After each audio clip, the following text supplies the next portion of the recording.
Chixia yang kini sudah tak memiliki rekan, ia pun memikirkan bagaimana cara agar ia mengetahui simbol yang ada di belakang kalungnya. Dan tiba-tiba saja Matsushita datang untuk mengambil beberapa makanan. Chixia pun kemudian menghampirinya dan meminta tolong kepadanya untuk memberitahu simbol di belakang kalung Chixia. Namun Matsushita tak menghiraukannya. Chixia kemudian memberitahu Matsushita bahwa rekannya adalah seorang pembunuh. Chixia pernah melihatnya di koran. Ia bernama Sunato Banda, seorang pembunuh terkenal yang telah membunuh 4 orang wanita. Namun Matsushita tak percaya dengan Chixia. Dan Chixia mengatakan mungkin Banda adalah jaghati. Saat ini pemain hanya tersisa 5 orang, dan mungkin saja jaghati akan mulai menyerang. Chixia pun menghasut Matsushita untuk membohongi Banda, karena hanya Matsushita saja orang yang dipercaya oleh Banda. Dan hanya Matsushita lah yang bisa mengakhiri permainan dengan membohongi Banda. Namun Matsushita tetap tak percaya dengan Chixia. 君のマークはスペード。俺のを教えてくれ。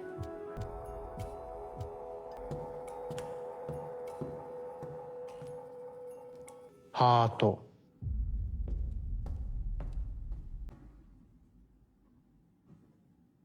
Banda menanyakan apa yang terjadi, dan Matsushita mengatakan bahwa Chixia adalah jaghati dan ia telah membohongi Chixia perihal simbol yang ada di belakang kalung Chixia. Yaba juga mengira bahwa Banda adalah jaghati, karena Yaba tahu Banda yang telah menghasut rekan dari pria botak yang telah mati di awal permainan. Dan ternyata Yaba juga mengatakan bahwa di dunia asli Banda adalah seorang pembunuh terkenal. Saat sedang berada di toilet, Yaba tanpa basa-basi bertanya kepada Banda apakah dirinya adalah jaghati. Namun Banda malah menjawab kemungkinan jaghati justru adalah Yaba. Di sisi lain, Kotoko sedang mencari makanan di kantin. Chixia menghampirinya dan meminta tolong untuk memberitahu simbol yang ada di belakang kalung Chixia. Namun Kotoko hanya diam saja.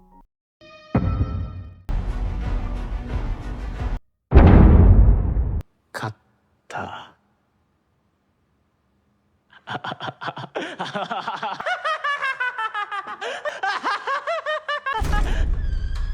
やっぱり君がハートのジャックだったんだね。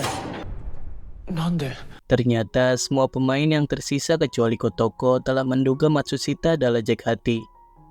Saat di kantin sebelumnya, Chixia sengaja memancing Matsushita dengan mengatakan Banda adalah jaghati. Namun yang sebenarnya Chixia sudah memperhatikan gerak-gerik Matsushita dari sejak awal permainan. Chixia tahu Matsushita bekerja sama dengan Kotoko.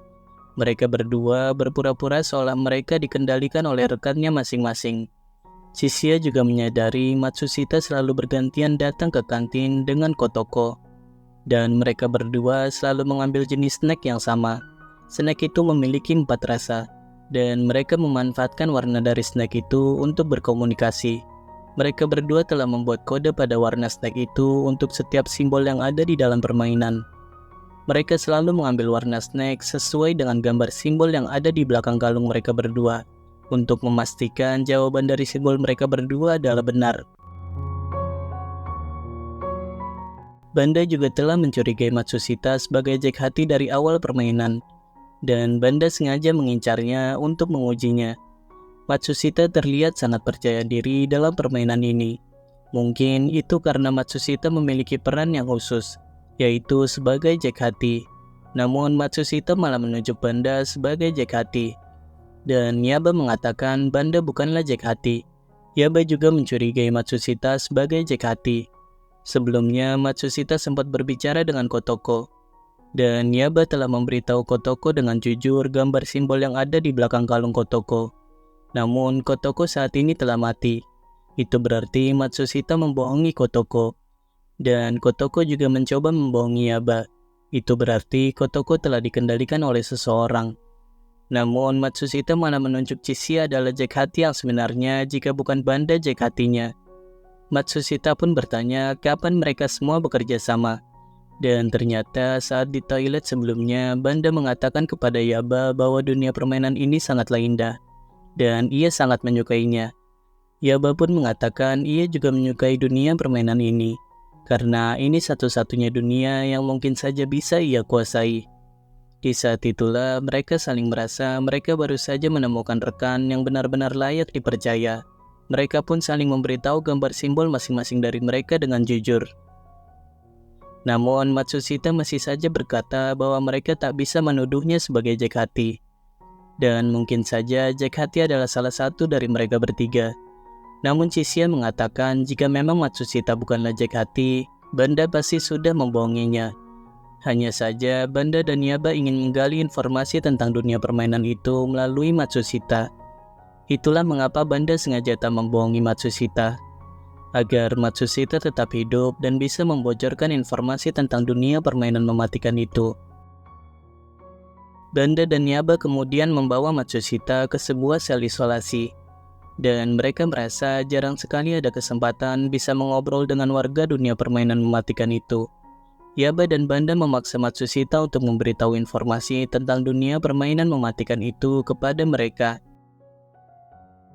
Ternyata di babak ke-14 itu, Matsushita memilih menyerah dalam permainan dengan sengaja salah menebak gambar simbol di belakang kalungnya. Padahal Banda dan Yaba telah memberitahu gambar simbol di belakang kalungnya dengan jujur. Matsushita tak tahan dengan siksaan dari Banda dan Yaba. Mereka juga belum mendapat banyak informasi dari Matsushita.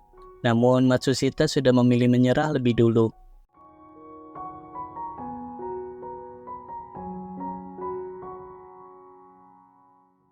Di sisi lain, Arisu masih terpikirkan dengan ucapan Kyuma, yang ternyata Kyuma dan timnya juga dulunya adalah para pemain seperti Arisu.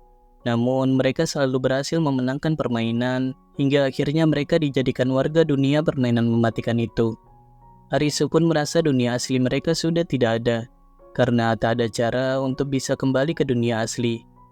Arisu juga sangat merasa bersalah. Ia merasa ia telah membunuh Tata hanya demi mendapatkan jawaban itu. Namun Kuina mengatakan ia tak percaya dengan itu. Ia masih ingin terus berjuang demi Tata dan berusaha kembali ke dunia asli mereka.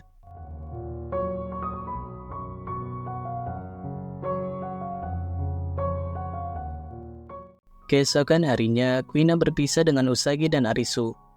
Kuina ingin pergi mencari An dan Chishia. Kuina merasa untuk mengalahkan Raja Sekop, mereka membutuhkan tim yang kuat. Dan saat ini Usagi sedang butuh istirahat, jadi Kuina akan pergi mencari sendiri. Ia meminta Arisu untuk menjaga Usagi. Usagiを頼んだで。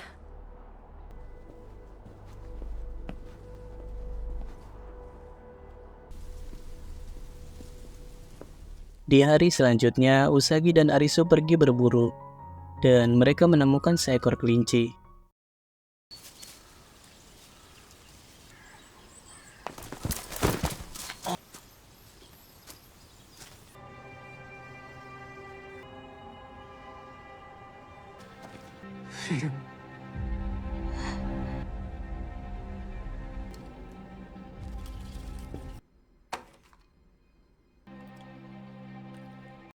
Di sana, Arisu dan Usagi menemukan sebuah kaset rekaman. Mereka pun mencoba menyalakan rekaman itu.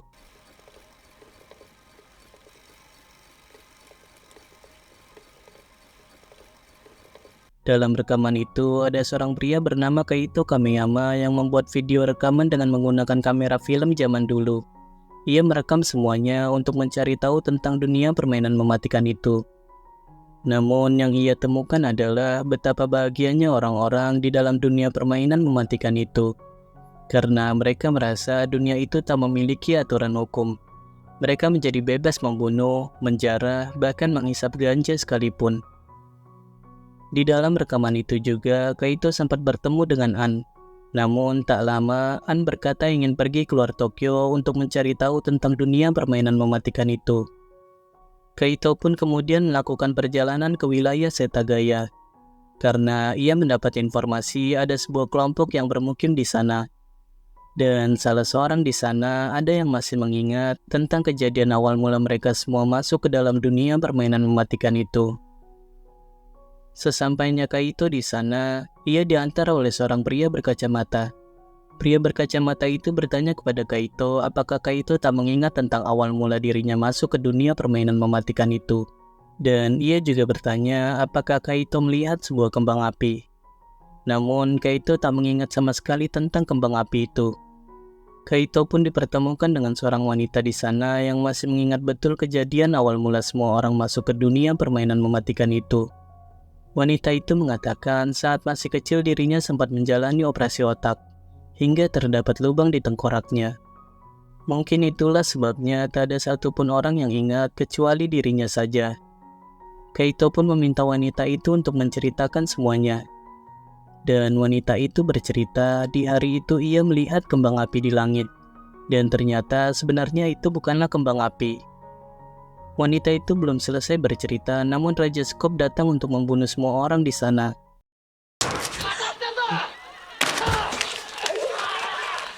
Dan rekaman Kaito hanya sampai di situ saja. Tiba-tiba saja kapal udara yang membawa gambar Raja Skop melintas di atas mereka. Itu berarti Raja Skop berada tak jauh dari mereka. Karena kapal udara yang membawa gambar kartu akan selalu berada bersama dengan Raja Kartu itu sendiri.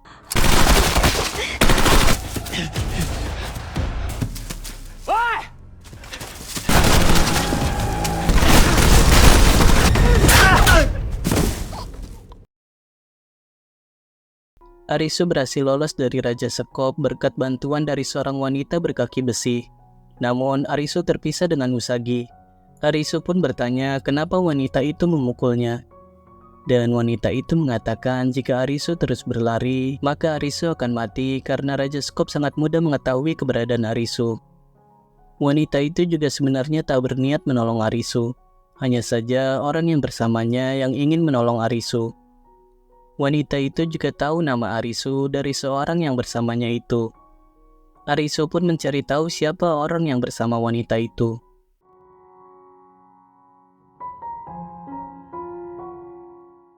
Ternyata orang itu adalah Aguni.